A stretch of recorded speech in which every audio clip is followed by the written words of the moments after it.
Welcome to my women's wonderland channel. இன்னைக்கு நம்ம என்ன பார்க்க போறோம்? நிறைய விதைகள் போட போறோங்க. நிறைய நாற்று விட்டு எடுத்து நட போறோம். அதுக்கு முன்னாடி இங்க பாருங்க, காசினி கீரை நம்ம போட்ட 4 நாள் முன்னாடி போட்டது சூப்பரா முளைச்சி வந்துகிட்டு இருக்கு. ஒரு அற்புதமான கீரை, நல்லாவே முளைப்பு திறன் நல்லா இருக்கு. அடுத்து நம்ம இன்னைக்கு என்ன பண்ண போறோம்னா, அதுக்கு முன்னாடி பாருங்க, இதுல வந்து காலிஃப்ளவர் இன்னும் கொஞ்சம் 4, 5 இருக்கு. அதை தொட்டி சின்ன தொட்டி ரெடி பண்ணணும்னு சொல்லிட்டு வெயிட் பண்ணிட்டு இருக்கேன். இலைகள் ஒரு மாதிரியா இருந்தது. கிட்ட போய் பார்த்த உடனே தான் தெரிஞ்சது. அதுல வந்து ஒரு கேட்டர்பில்லர் இருக்கு பாருங்க. இந்த மாதிரி இது வந்து உக்காந்துச்சுன்னா மொத்த இலைகளையும் சாப்பிட்டு அந்த செடியே காலி பண்ணிடும். ஸோ நாம எப்பவுமே மாடி தோட்டத்துல இந்த விதைகள் போட்டதோ நாற்று இருக்கிறதோ நம்ம அப்பப்போ செக் பண்ணிக்கிட்டே இருக்கணுங்க. ஏன்னா வளரும் போதே அது வந்து இது பண்ணிடுச்சுன்னா அப்புறம் வளரவே வளராது. ஸோ இந்த கேட்டர்பில்லரை நான் எடுத்தேன். அது கையில பட்டா அவ்வளோதான், நம்ம உஷாரா எடுக்கணும். லேசா கையில பட்டா கூட பயங்கரமா இருக்கும். ஸோ அந்த இலையோட எடுத்து போட்டு நசுக்கி போட்டாச்சு. வேற எதா இருக்கா முதல்ல அது உள்ள அப்படின்னு சொல்லிட்டு செக் பண்ணி பார்த்துட்டேன். நம்மளோட முள் கத்திரிக்காவும் பார்த்தேன், அதில் ஒன்றும் இல்லை. சரி பரவாயில்ல, இதில் எல்லாத்தையுமே செக் பண்ணி பார்த்தாச்சு ஒரு தடவை. இப்போ இந்த காலிஃப்ளவர் பாருங்கள், இது வந்து இப்போ போட்டது கிடையாது. இது வந்து ஆடி மாதத்தில் போட்டது, செத்து செத்து பொழைச்சதுன்னு சொல்லுவாங்களே அந்த மாதிரி வந்தது. இப்போ தான் வளர்ந்து வந்துக்கிட்டு இருக்கு. ஸோ இதையும் கொண்டு போய் நம்ம முன்னாடி போட்ட அந்த தொட்டி கூடயே வச்சிடலாம் சொல்லிட்டு எடுத்துன்னு போயிட்டேன். இப்போ பாருங்கள், இதெல்லாம் நாற்று விட்டது இருக்குது. இன்னும் நிறைய ரெடி பண்ண வேண்டியிருக்கு. ஆனால் இன்றைக்கி நம்ம என்ன நட போகிறோம் அப்படின்னா, இன்றைக்கி வந்து வெள்ளரிக்காய் தான் நான் நட போகிறேங்க. வெள்ளரிக்காய் வந்து ஏற்கனவே நம்ம தொட்டியில் விதைகள் போட்டு முளைச்சி சூப்பராக வந்துக்கிட்டு இருக்கு. கிட்டத்தட்ட வெள்ளரிக்காய் வந்து போட்டு ஒரு 15 நாள் மேலே இருக்கும்னு நினைக்கிறேன். அதனால் இப்போ வந்து 3வது இலை வர ஆரம்பிச்சிருச்சு. இப்போ நம்ம ட்ரான்ஸ்ஃபர் பண்ணி விட்டுட்டிங்கன்னா அது நல்லா வேர் பிடிச்சி வளர்ந்துக்கோங்க. அதனால் 3வது இலை எப்போவுமே 3வது இலை வந்த உடனே நீங்கள் வந்து மாற்றி விட்டுருங்க.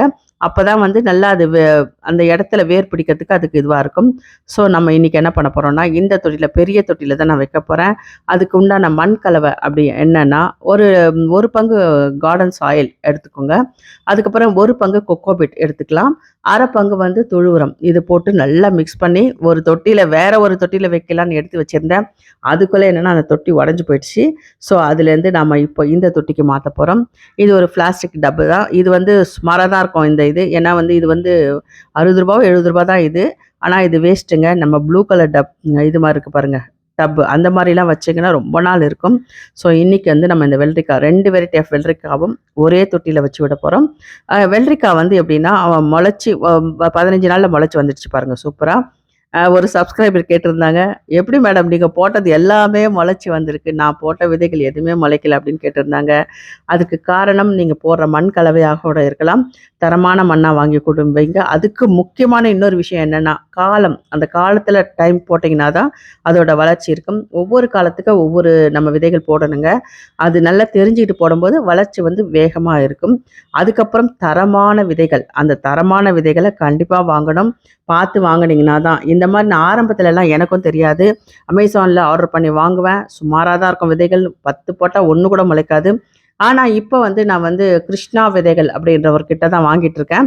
இந்த வாட்டி வாங்கினேன். ஸோ அவர்கிட்ட வாங்கின விதைகள் எல்லாமே தரமான விதைகளாக இருக்குது. நான் வந்து வாட்ஸ்அப்பில் தான் வந்து அவருக்கு சென்ட் பண்ணேன். அவர் நமக்கு கொரியரில் அனுப்பிச்சி விட்டுட்டாரு. உங்களுக்கு தேவைப்பட்டாலும் நீங்கள் வந்து அந்த கிருஷ்ணா விதைகள் டைப் பண்ணி பாருங்கள். அதோட ஃபோன் நம்பர், அட்ரஸ் எல்லாமே வரும். அங்கே தரமான விதைகள் கிடைக்குது. இப்போ நான் வாங்கின விதைகள் எல்லாமே முளைச்சி சூப்பராக வந்திருக்கு. அதாவது எல்லாமே போட்ட 5 விதைகளும் 5 விதைகளும் முளைக்குது. 10 விதைகள் போட்டால் 10 விதைகளும் முளைக்குது. ஸோ நல்ல ஒரு தரமான விதை தான் அது. ஸோ இந்த மாதிரி நீங்கள் தரமான விதைகளை தேர்ந்தெடுத்து போடும்போது கண்டிப்பாக ஃபெயிலியர் ஆகாது. மண் கலமும் ரொம்ப முக்கியம். அதுக்கப்புறம் ஒவ்வொரு ஸ்டேஜிலும் நம்ம சில தொழு உரங்கள், சில லிக்விட் ஃபெர்டிலைசர்லாம் கொடுக்க வேண்டியிருக்கும். அதையும் நாம் கரெக்டாக கொடுத்தா தான் அந்த செடி வந்து நல்லா வளரும். இதெல்லாம் கொஞ்சம் எக்ஸ்பீரியன்ஸ் வரணுங்க. ஆரம்பத்தில் எனக்கு கூட ஒன்றும் தெரியாது. எந்த செடி வச்சாலும் வராமல் தான் இருந்தது. கத்திரிக்காய்லாம் வரவே வராது. அது சாதாரண கத்திரிக்காய், வெண்டைக்காவே வராமல் இருந்தது. அதுக்கப்புறம் மண் கலவை ரொம்ப முக்கியம்னு எனக்கு தெரிஞ்சுது. அதுக்கேற்ற மாதிரி மண் கலவை நம்ம ரெடி பண்ணணும். சில செடிகளுக்கு வந்து நம்ம தளர்வான மண் கொடுக்கணும். சில செடிகளுக்கு நம்ம வந்து கொஞ்சம் ஹார்டாக இருக்க மாதிரி கொடுக்கணும். மரங்கள் வைக்கும்போது கண்டிப்பாக கொஞ்சம் ஹார்டாக இருக்கணும், அது வேர் நல்லா பிடிச்சி தாங்கிறதுக்கு. அதனால் இந்த மாதிரி கொஞ்சம் அனலைஸ் பண்ணி நிறைய பாருங்கள். கூகுளில் சர்ச் பண்ணி பாருங்கள். நீங்கள் வந்து இல்லைல்ல யூடியூப்பில் போடுற நிறைய வீடியோக்கள் பாருங்கள். உங்களுக்கு நல்ல ஐடியா கிடைக்கும்.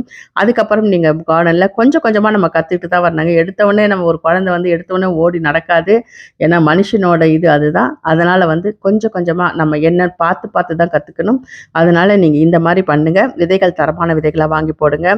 ஸோ இந்த வெள்ளரிக்காவை நம்ம நட்டு விடலாம். இது என்ன வெரைட்டி, 2 வெரைட்டி ஆஃப் வெள்ளரிக்காய் நம்ம விதைகள் போட்டோம். ஒண்ணு வந்து ஒரு குட்டை வெரைட்டி குண்டா இருக்கும் பாருங்க, அது போட்டோம். இன்னொன்னு நீட்டா இருக்கும் பாருங்க, பொடலங்காவா நீட்டா வருமே, அந்த மாரி வெள்ளரிக்காய் போட்டோம். இது எதுன்னு எனக்கு இன்னும் தெரியல. வளர்ந்து வந்த பிறகு தான் தெரியும். இல்லன்னா நம்ம ப்ரீவியஸ் வீடியோல பார்க்கணும். அங்க போய் பார்த்தா தான் நம்ம என்ன விதைகள் போட்டோன்னு எனக்கு தெரியும். ஸோ எந்த தொட்டியில போட்டோன்னு தெரியும். ஸோ இத எடுத்து நட்டு விடலாம். இது 2த்தையுமே நான் வந்து இந்த பெரிய இதில தான் தொட்டியில தான் நடப்போறேன். 2 விதைகளுமே 2 நாத்தையுமே அதில நட்டு விட்டுடலாம். அதுக்கப்புறம் இதுக்கு கொடி ரெடி பண்ணணும். அதுவும் ரொம்ப முக்கியமான விஷயம். மாடி தோட்டத்தில கொடி எல்லாத்துலயும் கொடி ஏத்தியாச்சு. நமக்கு பந்தல்ல இருக்கிறது எல்லாமே ஏத்தியாச்சு. இதுக்கு தனியா இப்ப ரெடி பண்ணணுங்க. அதாவது அதுக்கு தான் நினச்சிட்டு இருக்கேன். ரோட் சைட்ல ஃப்ளெக்ஸ் அப்படின்னு ஒண்ணு வைப்பாங்க பாருங்க. போர்டெல்லாம் அட்வர்டைஸ்மென்ட்டுக்காக. அந்த மாரி நம்ம வீட்டுக்கிட்ட ஒண்ணு வச்சாங்க. இதில என்ன இதுன்னா, ஒருத்தர் வச்சாருன்னா, ஒரு வாரம் கழிச்சு இன்னொருத்தர் தூக்கி போட்டு இன்னொருத்தர் வச்சுட்டு போயிடுவாங்க. அந்த மாரி போட்ட இந்த ஸ்கொயர் இது எடுத்து வச்சிருக்கேன். அதில தான் கயிறு கட்டி இதுக்கு பந்தல் போடலான்னு இருக்கேன். ஸோ அதுவும் வேலை இருக்குங்க நெறைய. இப்ப நம்ம எல்லாமே நட்டு விட்டாச்சு. 2 வெரைட்டியும் ஒரே தொட்டியில நட்டு விட்டாச்சு. இங்க பாருங்க. இதுக்கப்புறம் நம்ம கொஞ்சம் தண்ணி விடணும். கண்டிப்பா வச்ச உடனே தண்ணி நல்லா விட்டீங்கன்னா தான் நல்லா வளர்ந்து வரும். இன்னும் கொஞ்சம் இருக்கு வெள்ளரிக்கா, இன்னொரு தொட்டியில வைக்கலாம். ஒரே தொட்டியில எல்லாத்தையும் வைக்க முடியாது. அதனால இன்னொரு தொட்டி ரெடி பண்ணலாம்னு சொல்லிட்டு, நாளைக்கு, நாளான்னைக்கு வச்சு விடலாம்னு சொல்லிட்டு, அதுக்கு முன்னாடி இன்னொரு நம்ம வந்து நாத்து விட்டத எடுத்து வைக்க போறோங்க. அதுக்கு தான் நான் இப்ப மண்ண வந்து கொத்திட்டு இருக்கேன் பாருங்க. இதுல வந்து நம்ம என்ன வைக்க போறோம் அப்டின்னா வந்து, தர்பூசணி அதுதான் இதுவும் நல்லா வளர்ந்து வந்துருச்சு தர்பூசணி போட்டது. இந்த வாட்டி தர்பூசணியும் நம்ம மாடி தோட்டத்தில புதுசா ட்ரை பண்ணியிருக்கோம். இதையே நம்ம வச்சு விட்டுடலாம். இப்ப மண்ணு வந்து நல்லா தோண்டிட்டு என்ன பண்ணணும், ஒரு குழி மாரி தோண்டிக்கோங்க. இது வந்து என்னென்ன தரையில வச்சிருக்கேன்னு யோசிக்காதீங்க. இதுக்கு நான் வந்து நெறைய ப்ராசஸ் பண்ணி தான் மாடியில வச்சிருக்கேன். அத பத்தி ஒரு விரிவான வீடியோ தான் குடுக்கணுங்க. ஏன்னா, அந்த ப்ராசஸ் பண்ணி வச்சா தான் நமக்கு தரைக்கு ஒண்ணுமே ஆகாம இருக்கும். இப்போ இந்த தர்பூசணிய நம்ம எடுத்து நட்டு விட்டுடலாம். 2 இடத்துல நடப்போறேன். தர்பூசணி அதுக்கூட அந்த குழிக்குள்ள என்ன பண்ணணும், கொஞ்சம் தொழு உரம் போட்டுட்டு அதுக்கப்புறம் நட்டு விட்டீங்கன்னா, நல்லா செழிச்சு வளரும். ஸோ இந்த வாட்டி இந்த தர்பூசணி அதுவும் இல்லாம ஒரு சின்ன டிப்ஸ் என்னன்னா, இந்த தர்பூசணி வந்து நீங்க வைக்கும்போது எப்படி வைக்கணும், நேரா வைக்க வேணாம். ஒரு சாய்வா அப்படி சாய்ச்சு வச்சீங்கன்னா, அந்த கொடி படர்றதுக்கு நல்லாயிருக்கும். ஸ்ட்ரெயிட்டா வைக்கணும்னு அவசியம் இல்லங்க. நீங்க வந்து மத்த கொடிகள்லாம் நம்ம பந்தல்ல ஏத்தும்போது நேரா வைப்போம். இது வந்து பாருங்க இப்படி சாய்ச்சு, இப்படி கிராஸா சாய்ச்சு வச்சுட்டு மண்ண கொட்டி விட்டுருங்க. அது அழகா படர்ந்து போகும். இல்லன்னா சில டைம் உடைஞ்சு போகும். ஸ்ட்ரெயிட்டா வைக்கும்போது அது வளைஞ்சு வரும்போது சில டைம் உடையறதுக்கு வாய்ப்பு இருக்கு. இந்த மாரி சாய்ச்சியே நம்ம வச்சுட்டோம்னா, அந்த மண் கூடவே அது அப்படியே படர்ந்து போயிடுங்க. ஸோ இது ஒரு சின்ன டிப்ஸ் தான். இத ஃபாலோ பண்ணுங்க. 2 இடத்துல வச்சேன் நானு. ஒரு இடத்துல வச்சு விட்டாச்சு. இன்னொரு இடத்துலயும் ஒரு ஒரு கொடி ஒரே ஒரு கொடி மட்டும் வைக்காதீங்க எப்பவுமே. ஒரு 2, 3 சேர்த்து சேர்த்து வச்சீங்கன்னா தான் நல்ல பலன் கிடைக்கும். ஒண்ணு வச்சீங்கன்னா சில டைம் அதுக்கு அழுகி போயிடுச்சு. ஏதோ ஒரு காரணத்துக்காக போகறதுக்கு வாய்ப்பு இருக்கு. இந்த மாரி பாருங்க. இப்போ வந்து இதுல வந்து நம்ம எல்லாத்தையுமே இந்த மாரி சாய்ச்சு வச்சு விட்டுருங்க. இதுதான் இன்னைக்கு டிப்ஸுங்க. பாருங்க இந்த மாரி வச்சு விட்டுடலாம். இப்படி போட்டு வச்சுடுங்க. இது வந்து நான் ஒரு வீடியோல தான் பார்த்தேன். அது மாரி வச்சு விட்டீங்கன்னா, நமக்கு டேமேஜ் ஆவாம நல்லா வளரும்னு சொல்லியிருந்தாங்க. அதனால தான் அத ட்ரை பண்ணியிருக்கேன் இந்த வாட்டி. நெறைய பாருங்க. நெறைய பார்த்தீங்கன்னா, நெறைய தெரியும். இப்ப இது வச்சு விட்டாச்சு.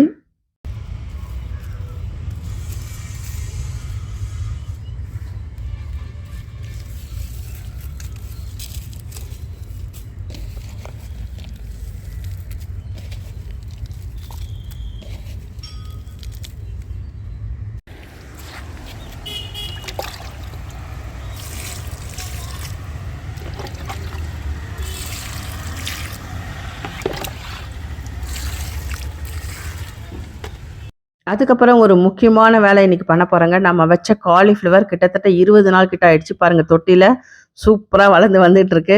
எந்த ஃபெயிலியரும் இல்லாம நல்லா வளர்ந்து வந்துருக்கு. இப்போ நம்ம இந்த ஸ்டேஜ்ல என்ன பண்ணணும்? நான் ஏற்கனவே சொல்லியிருப்பேன் வீடியோல. ஒவ்வொரு ஸ்டேஜ்ல நான் என்ன பண்றேனோ, அப்ப அன்னைக்கு நான் சொல்றேன்னு சொல்லிட்டு, இன்னைக்கு நம்ம என்ன பண்ணலாம்? இந்த காலிஃப்ளவர் பாருங்க நல்லாவே இலைகள்லாம் நல்லா பெருசா வந்திருக்கு. கிட்டத்தட்ட 20 நாள் கிட்ட ஆயிடுச்சு இத வச்சு நமக்கு. இப்போ வந்து நம்ம என்ன பண்ணலாம்? களையெல்லாம் எடுத்துட்டு, அதுக்கப்புறம் நல்லா களைய கண்டிப்பா சின்னதா இருக்கும்போதே தொட்டியில எடுத்துட்டீங்கன்னா தான் நமக்கு பிரச்சனை இல்லாம இருக்கும். சில டைம் பெருசா வளர விட்டு எடுத்தீங்கன்னா, அந்த செடியே டேமேஜ் ஆவறதுக்கு நெறைய வாய்ப்புகள் இருக்குங்க. அதனால முதல்ல களை எடுத்துட்டு, அதுக்கப்புறம் கொஞ்சம் தொழு உரம் ஒரு ஒரு ஒரு பிடி போட்டா போதும் தொழு உரம். அத போட்டு விட்டீங்கன்னா கூட போதும். இப்ப பாருங்க இந்த களை எடுக்கிறது தான் நம்ம மாடி தோட்டத்தில பெரிய விஷயம். அதுவும் தொட்டியில சின்னதா இருக்கும்போதே எடுத்துடணும். இது இது பாருங்க. இப்ப வந்து நான் கொஞ்சம் தொழு உரம் எடுத்து வச்சிருக்கேன். இத வந்து ஒரு ஒரு பிடி அப்படி போட்டு விட்டா போதும். சுற்றி வேர்க்கிட்ட போடாமல் சுற்றி போட்டு விட்டிங்கன்னா நல்லா சூப்பராக வளரும். 20 நாளைக்கு, அதாவது கிட்டத்தட்ட ஒரு 20 நாளைக்கு ஒரு தடவை நீங்கள் ஒரு பிடி போட்டு விட்டா போதும் தொழு உரம். இப்போ நம்ம 20 நாள் மேலே ஆயிடுச்சு. ஸோ தொழு உரம் போட்டுட்டு அதுக்கப்புறமா நம்ம தண்ணி விடணும்.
அதுக்கப்புறம் இந்த மாமரம் பாருங்க, மேல வந்து எந்த பூக்களுமே எடுக்கல. இதுவும் கிட்டத்தட்ட வச்சு 2 வருஷம் கிட்ட ஆகுது. ஆ கொஞ்சம் தொட்டில் தான் வச்சிருக்கேன். கீழ பாருங்க, இந்த கிளையே நான் எடுத்து விட்டுறணும், வெயில் நல்லா படணும்னு நெனச்சிட்டு இருந்தேன். அந்த கிளைகள தான் இப்ப மாமரம் இந்த வாட்டி பூக்கள் எடுக்க ஆரம்பிச்சிருக்கு. எல்லா அந்த கிளைகள் எல்லாத்துலயுமே பூக்கள் எடுத்திருக்கு. மேல இன்னும் எடுக்கவே இல்ல. ஸோ இந்த வாட்டி அடுத்தது நமக்கு மாமரம் ஸ்டார்ட் ஆயிடுச்சு பூக்கள் எடுக்க. ஓகே, இந்த வீடியோ உங்களுக்கு பயனுள்ளதா இருக்கும்னு நெனைக்கிறேன். இந்த வீடியோ உங்களுக்கு பிடிச்சிருந்தா லைக் பண்ணுங்க, ஷேர் பண்ணுங்க, சப்ஸ்கிரைப் கூட பண்ணுங்க. மறக்காம பெல் ஐகானை கிளிக் பண்ணுங்க. நாளைக்கும் நம்ம விதைகள் போட போறோம். கீரை விதைகள் போடணும்னு சொல்லிட்டு இருக்கேன். இன்னும் கீரை விதைகள் நெறைய போடவே இல்லங்க. காசினி கீரை மட்டும் சூப்பரா வந்திருக்கு. ஒரு ரேர் வெரைட்டி தான் அது. அதோட பலன்கள் வந்து நம்ம பறிக்கும்போது தான் அத பத்தி தெரிஞ்சுக்க போறோம். ஓகே, பாய்.